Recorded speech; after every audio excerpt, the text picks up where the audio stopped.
that to conservatives for a decade now. Like, these people are living in a bubble. They're not looking for a level playing field, Maria. They're looking for an advantage. They were always thrilled when they have that advantage, as though they don't have enough advantages already, all right? They control the mainstream media, $1 trillion enterprise. They have basically all of big tech, another $1 trillion enterprise. They had all of social media, again, until you came up with Truth Social, and then Elon Musk said, hey, how about some free speech on Twitter as well?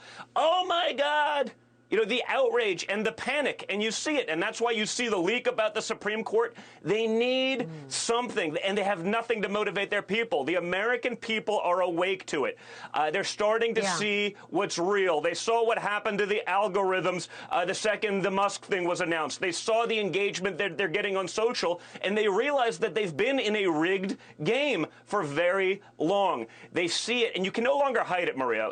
One of the biggest scandals in a really long time is completely still up in the air a week after it was revealed that the Supreme Court plans to overturn Roe versus Wade. And people on the left and right are going nuts trying to figure out who leaked this document to Politico. This leak has upended everything in our culture right now, from trust in the Supreme Court to social unrest to the Democratic chances in the midterms, and Republicans are not happy about it.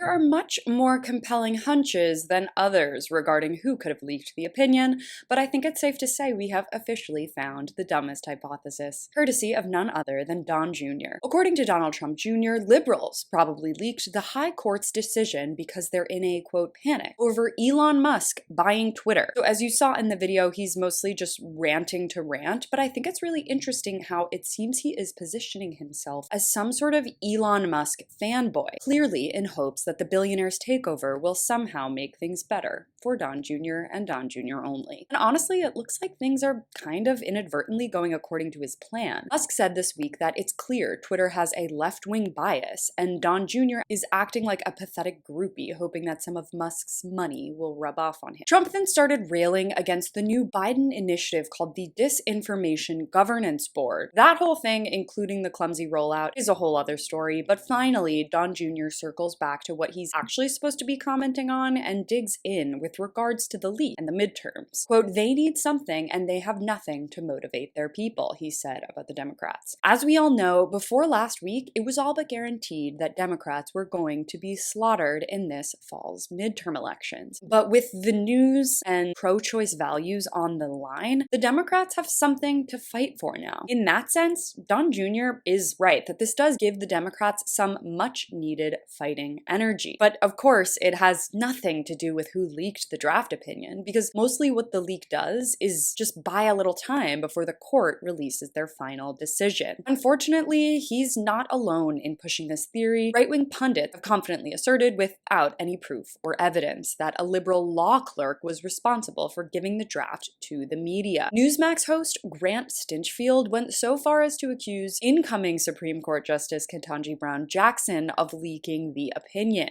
She would be my first suspect when it comes to the leak, because Ketanji Brown Jackson is a radical left-wing activist, more radical than any other justice in the history of the Supreme Court. I believe she is capable of undermining the court this way. No mention of the fact that she doesn't even start until this summer. But no, that's not a racist or sexist point at all, right, Newsmax? Thanks so much for watching. You can follow me on all platforms at Caro Johnson 917.